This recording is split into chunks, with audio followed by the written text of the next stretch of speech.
Selamat datang di AIDS Talks, podcast seriesnya UNAIDS Indonesia.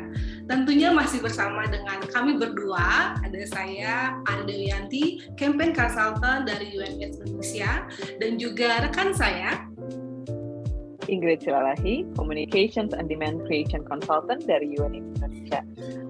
Nah, kita hari ini sangat berharap bahwa pendengar dan viewers dari podcast kita dalam keadaan yang sangat sehat secara fisik dan juga mental, khususnya karena hari ini, tanggal 7 April adalah World Health Day atau Hari Kesehatan Dunia.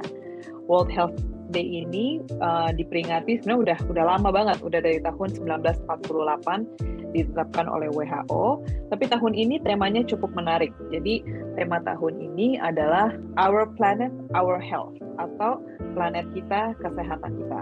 Karena tema ini berusaha untuk mengingatkan kita dan membuat kita lebih perhatikan bahwa banyak sekali tindakan yang perlu kita lakukan untuk memastikan kesehatan dari planet kita sendiri ya, dunia itu kita sendiri, karena sangat berdampak juga bagi kesehatan kita dan masyarakat di sekitar kita. Contohnya, misalnya polusi udara atau air yang nggak bersih, itu sangat berdampak pada kesehatan manusia juga. Jadi kita, WHO berharap dengan tema ini, kita lebih perhatikan tentang kesehatan lingkungan di sekitar kita. Nah, itu temanya mungkin cukup besar dan membicarakan planet gitu ya. Tapi kali ini podcast kita lebih fokus pada tema yang lumayan spesifik nih. Mungkin Ari bisa ceritain sedikit.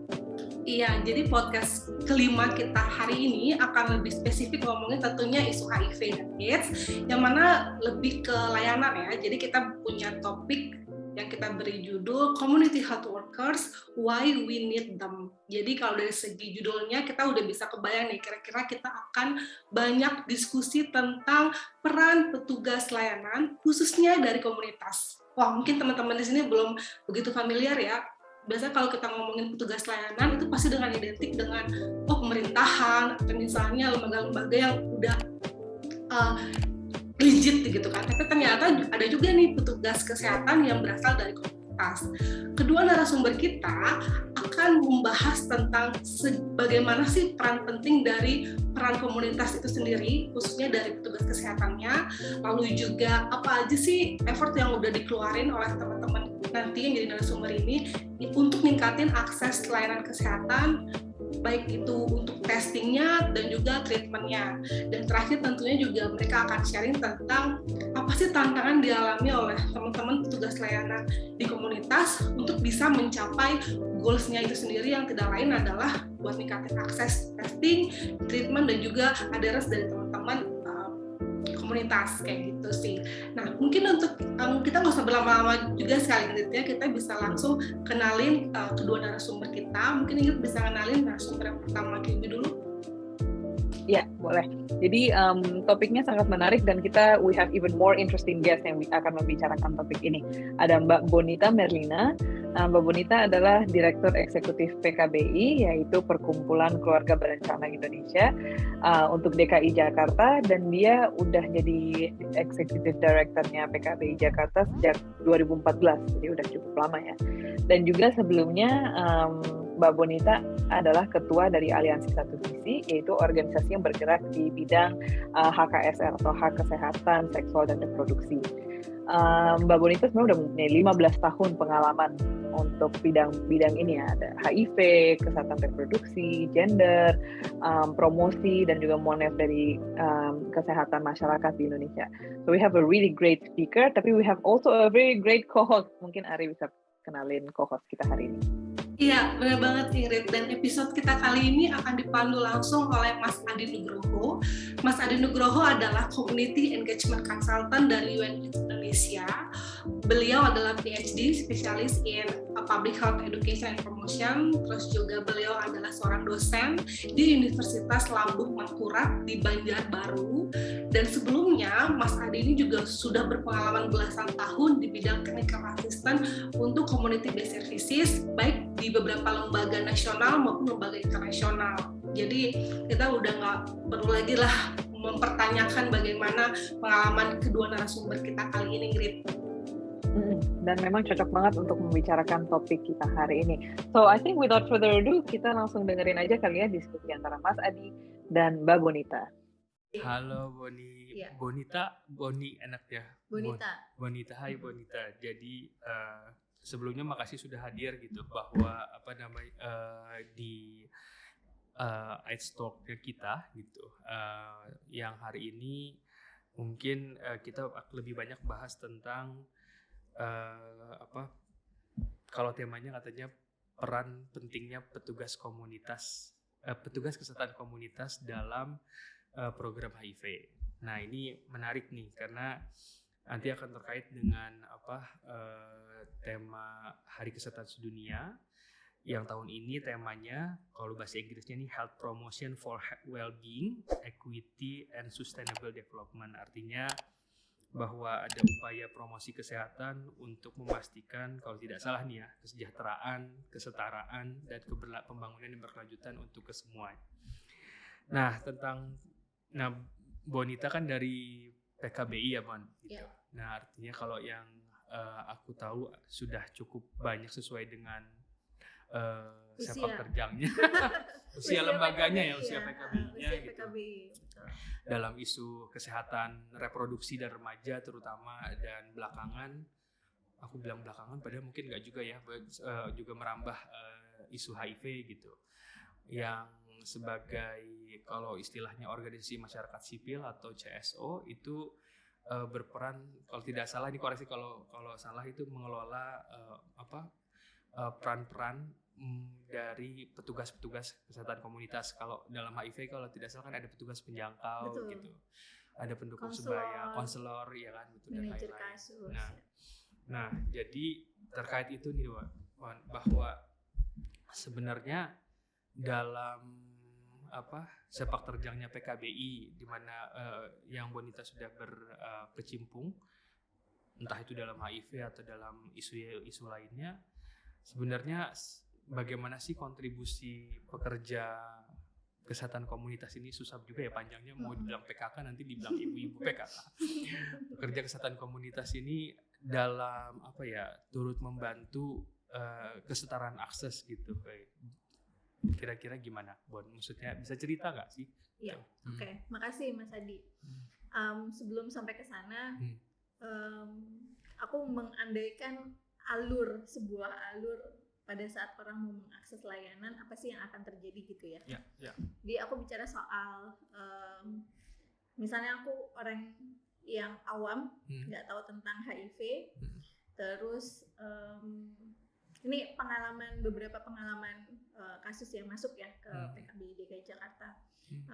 Aku usia remaja, terus nggak tahu tentang HIV, nggak taunya aku kemudian ada situasi yang dimana bikin aku terpaksa harus melakukan hubungan seksual, terus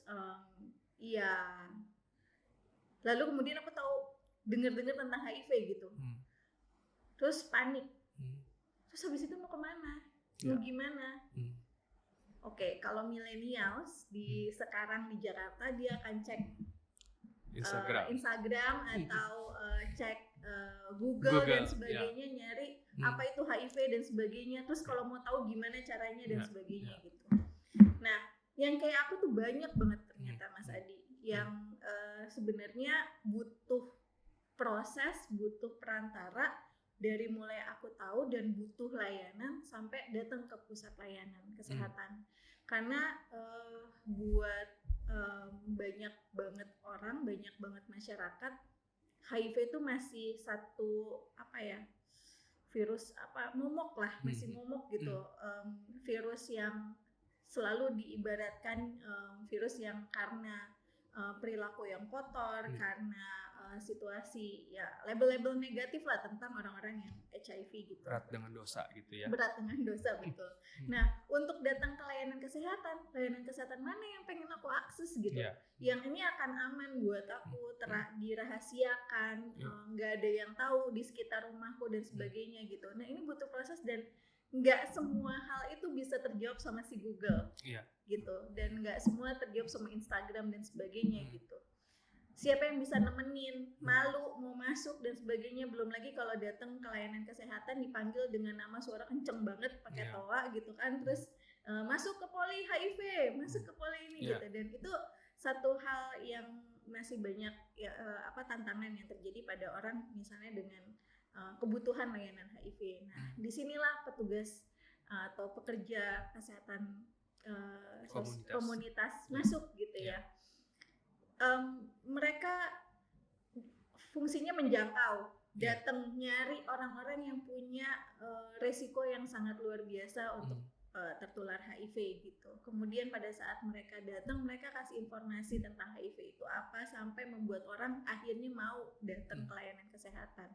Nah, nggak selesai sampai di situ, mereka kemudian bantu untuk menjadwalkan ke layanan kesehatan agar orang yang diajak ini tetap dalam kondisi sangat dirahasiakan kedatangannya. Mau mengakses layanan apa, nanti hasilnya bagaimana, lalu nanti follow up-nya bagaimana, itu dibantu sama petugas kesehatan. Maksud saya pekerja kesehatan komunitas gitu. Lalu dibantu dijadwalkan ke layanan-layanan kesehatan. Setelah dijadwalkan baru mereka mendapatkan layanan. Setelah mendapatkan layanan nggak selesai sampai di situ. Nggak tahu ya hasilnya positif. Ya, perlu pendampingan lagi. Itu buat orang yang hasilnya positif tuh langsung dengan momok yang luar biasa kembali hidupnya hancur. Bagaimana kalau ketahuan keluarga dan sebagainya, itu harus didampingin lagi. Lagi-lagi pekerja kesehatan komunitas yang ngedampingin. Lalu kemudian mengakses pengobatan. Untuk mengakses pengobatan ini prosesnya panjang karena berproses dengan diri sendiri ya. Ada banyak mitos-mitos yang berkembang tentang obat HIV itu bisa berdampak ini, efeknya begini dan sebagainya gitu. Nah, itu pekerja kesehatan komunitas lagi-lagi yang ada di situ untuk memotivasi. Oh enggak, meluruskan informasi.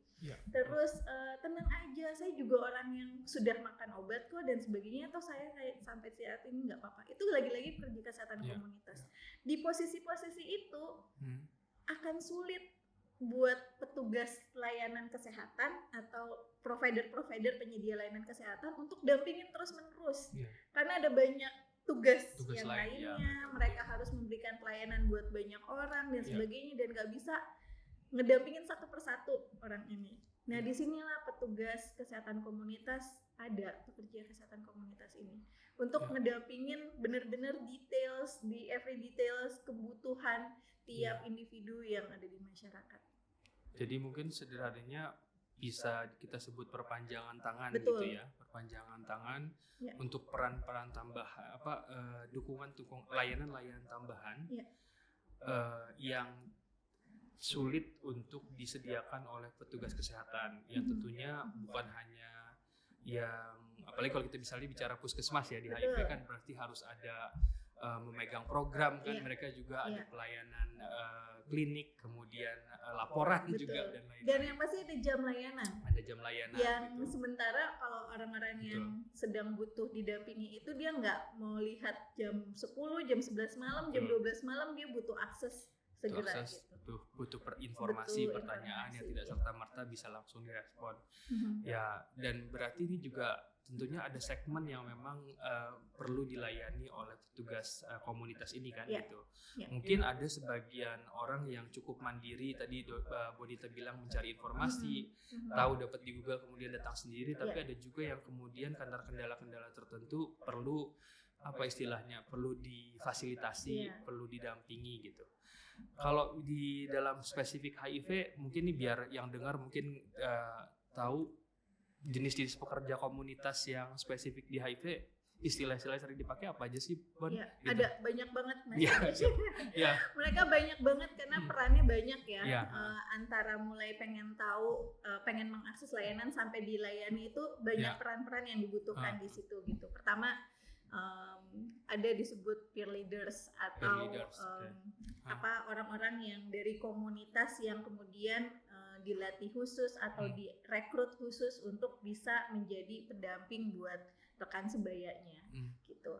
Ada peer leaders sesama dari yang didampingin ya, mungkin sesama pekerja seks misalnya. Betul, iya. Oke. Jadi kalau peer leaders itu kan satu komunitas itu diambil beberapa orang yang memang punya kelebihan tambahan dan sebagainya untuk dia bisa membantu teman-temannya yang lainnya di satu kelompok gitu. Ya. Nah, peer leaders kemudian biasanya peer leaders ini kita juga ada sebutannya petugas penjangkau atau pekerja lapangan gitu ya, PL. Nah, ini kalau petugas penjangkau atau pekerja lapangan biasanya nggak harus dari komunitasnya, dia bisa lintas komunitas, bisa juga orang-orang profesional yang memang mau membantu untuk menjangkau masyarakat yang membutuhkan layanan dan sebagainya. Jadi itu ada peer leaders, petugas penjangkau gitu. Kemudian yang kedua, konselor. Konselor. Ada konselor HIV yang ini direkrut dan dilatih khusus untuk dia melakukan konseling, karena untuk memberikan layanan tes HIV sebelum seseorang diambil darahnya, dites darahnya apakah HIV-nya positif atau tidak, itu dilakukan konseling dulu. Konseling itu fungsinya untuk memastikan si klien ini benar-benar paham gitu ya, prosesnya akan gimana, dampaknya, dan mempersiapkan mereka gitu. Setelah konselor ada manajer kasus. Manajer kasus ini fungsinya kalau ada orang yang positif HIV, lalu apa tindak lanjutnya. Jadi dia berfungsi untuk memberikan informasi bahwa ada pengobatan yang langsung bisa diakses sama klien gitu atau pasien. Kemudian di mana aja tempat mengaksesnya, lalu apa sih efeknya obat ini, lalu kenapa obat ini harus diminum, bagaimana cara minum obatnya dan sebagainya. Itu seputar itu manajer kasus gitu. Untuk kepatuhan pengobatan. Untuk kepatuhan pengobatan. Literasinya juga ya. Benar. Dan ya pasti menghubungkan dengan layanan kesehatan supaya obatnya bisa segera diterima. Karena gini Mas, untuk orang yang udah positif itu nggak bisa, kalau secara kebijakannya kan bisa langsung akses obat ARV, tapi secara prakteknya ada banyak hal yang harus dilakukan oleh dokter untuk memastikan si obat ARV ini nggak berefek samping buruk gitu. Ada banyak layanan-layanan lainnya. Nah, ini proses yang menyambungkan ini si manajer kasus tadi juga gitu. Lalu selain manajer kasus ya ada tadi pengawas minum obat khusus gitu. Jadi yang mastiin gimana obatnya udah habis belum, udah ambil stok lagi ya, udah ambil stok lagi belum, saya ambilin ya, saya kirimin ya, saya bantuin ya, dan sebagainya. Itu ada pengawas minum obatnya juga gitu. Yang tujuannya akhirnya satu bahwa orang yang berisiko punya akses ke layanan testing supaya tahu status ya, betul ya Bang ya. Kemudian kalau ternyata hidup dengan HIV, terinfeksi HIV, segera mengakses pengobatan dan tidak mendapatkan kendala dalam proses akses dan juga tidak kehilangan motivasi kan tadi kalau manajer kasus. Dan tidak putus obat. Nah, apa istilahnya kita suka lost to follow up. Lost to follow up kalau salah, yang tidak sampai ke pengobatan atau bahkan hilang di tengah jalan karena putus obat. Dan tadi yang disebut Bonita tadi, sebenarnya peran ini kan lebih banyak sifatnya peran-peran ya, dan kalau tidak salah dari berbagai program tergantung dukungannya juga itu istilahnya bisa berbeda-beda bisa beda-beda. Ada yang tadi ada kadang petugas penjangkau, ada kadang petugas lapangan gitu. Mungkin juga ada yang pakai istilah bahasa Inggris community support dan lain-lainnya kalau nggak salah ya, peer support dan lain-lain.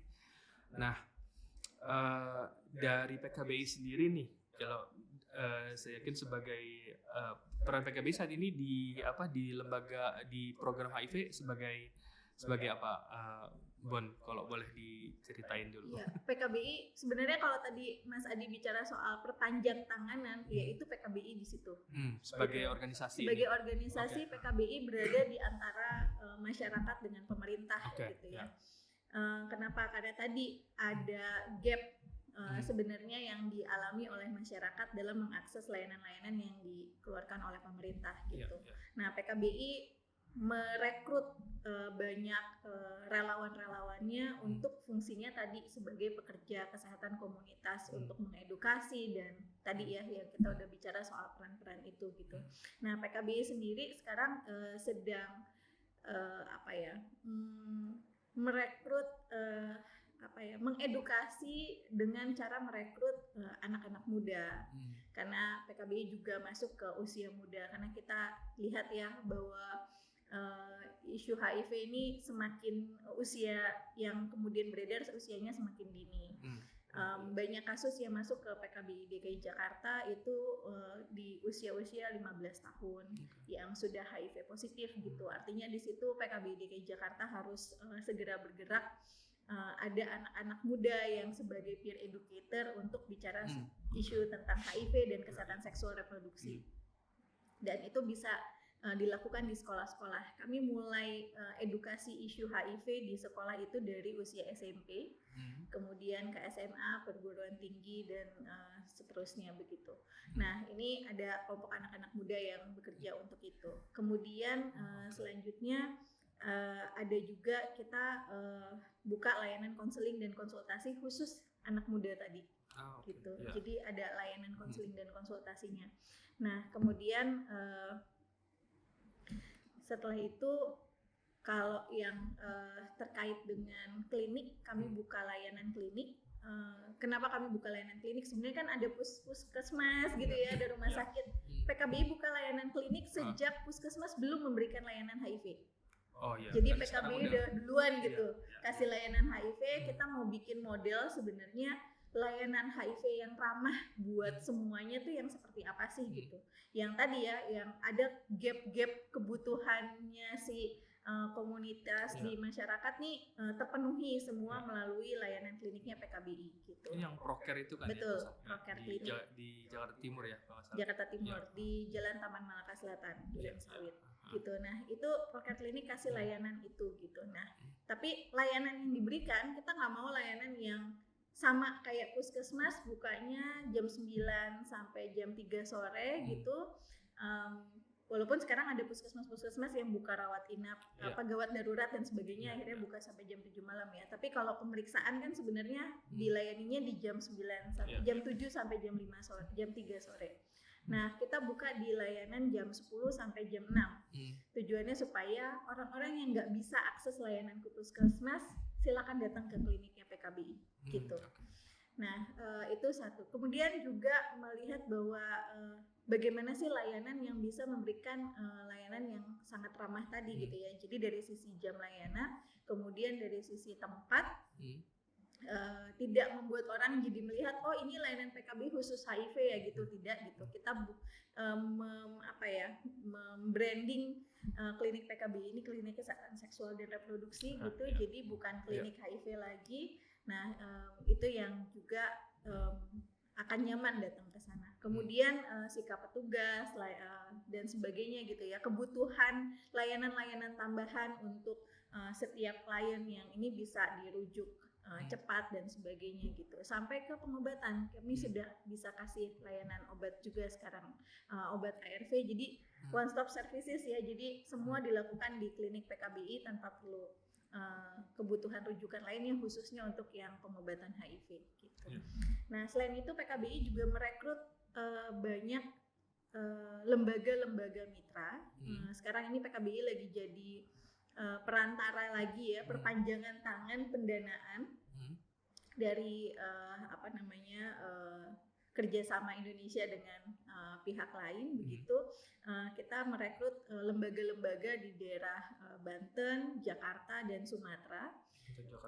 Banten, Jakarta, Sumatera, dan di 3 wilayah ini kita rekrut petugas yang tadi kita sebut peer leaders atau pekerja kesehatan komunitas yang sifatnya menjangkau langsung dan mendampingi orang-orang yang butuh terkait dengan layanan HIV gitu. Sebenarnya ini PKBI di Jakarta, Banten, Sumatera, tapi sebenarnya ada di seluruh Indonesia gitu yang dilakukan oleh lembaga lain gitu. Dan jadi ya itu yang PKBI lakukan, banyak merekrut bersama lembaga-lembaga mitra lokal di wilayah tersebut, itu merekrut peer leaders yang fungsinya mereka melakukan penjangkauan.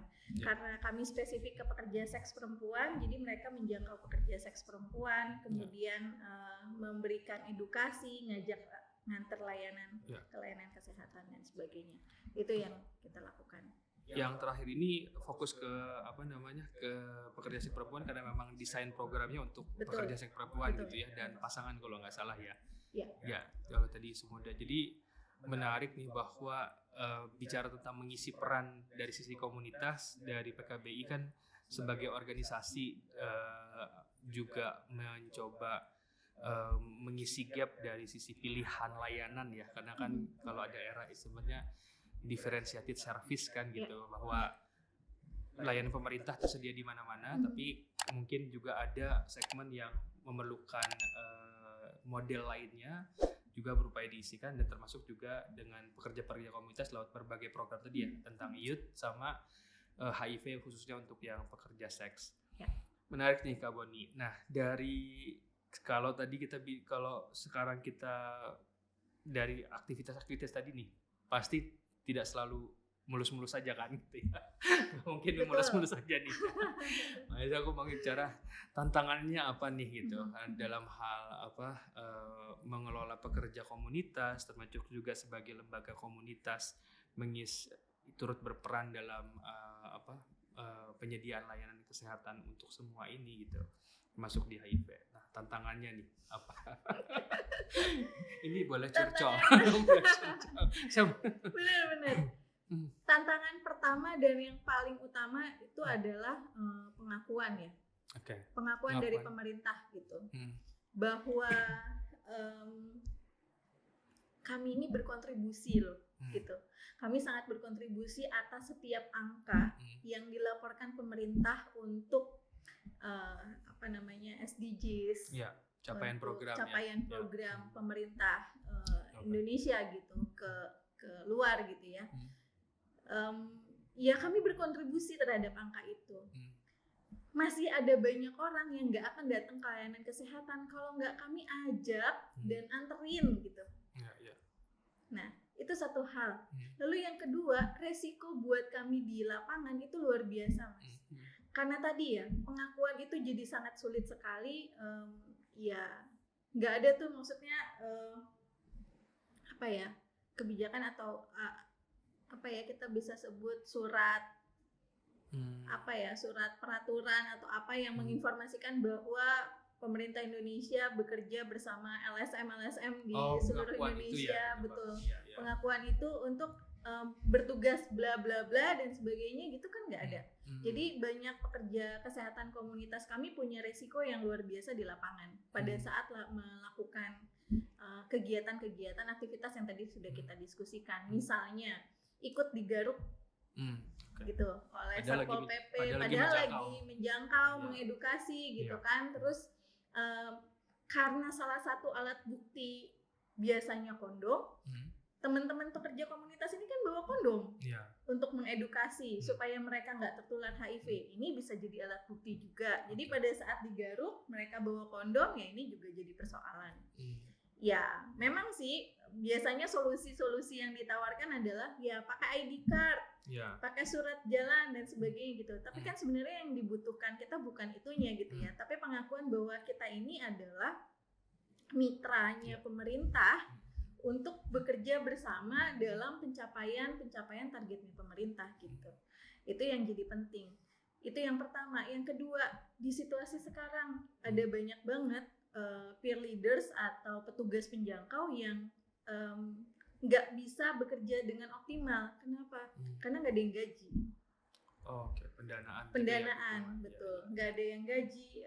Ya kita tahu bahwa Indonesia beberapa tahun terakhir melaporkan bahwa Indonesia sudah mulai masuk ke negara yang berkembang, negara yang maju gitu ya, bisa mandiri dan sebagainya. Ada banyak pencapaian yang sudah diperlihatkan. Itu akan berdampak pada lembaga-lembaga luar yang akhirnya tidak lagi memberikan pendanaan ke Indonesia. Nah, kalau ini sudah terjadi kemarin, lalu apa yang dilakukan oleh pemerintah untuk bisa tetap mengakui pekerja kesehatan komunitas ini loh yang sudah membantu pemerintah. Entah harusnya direkrut, menjadi diberikan insentif oleh pemerintah dan sebagainya. Ya, itu harapan sekali lagi bahwa, dan kemarin saya baru ikut rapat koordinasi untuk pencapaian fast track City untuk pencapaian target HIV di Jakarta gitu ya. Dari 2018 sampai sekarang trennya menurun datanya. Tren orang yang tes HIV itu trennya menurun terus. Kenapa? Salah satu efeknya adalah karena ada banyak donor yang sudah tidak lagi memberikan pendanaannya untuk tes HIV di Indonesia, khususnya di Jakarta, sehingga ada banyak petugas lapangan, field leaders yang tidak bekerja dengan optimal karena dia harus mikirin kehidupannya sendiri juga dulu gitu, baru kemudian menolong orang lain gitu. Nah, jadi memang ya tentunya itu situasi itu akhirnya kita melihat bahwa posisinya kita seperti bekerja karena keinginan kita ya, tapi bukan karena kontribusi kita terhadap negeri ini. Betul.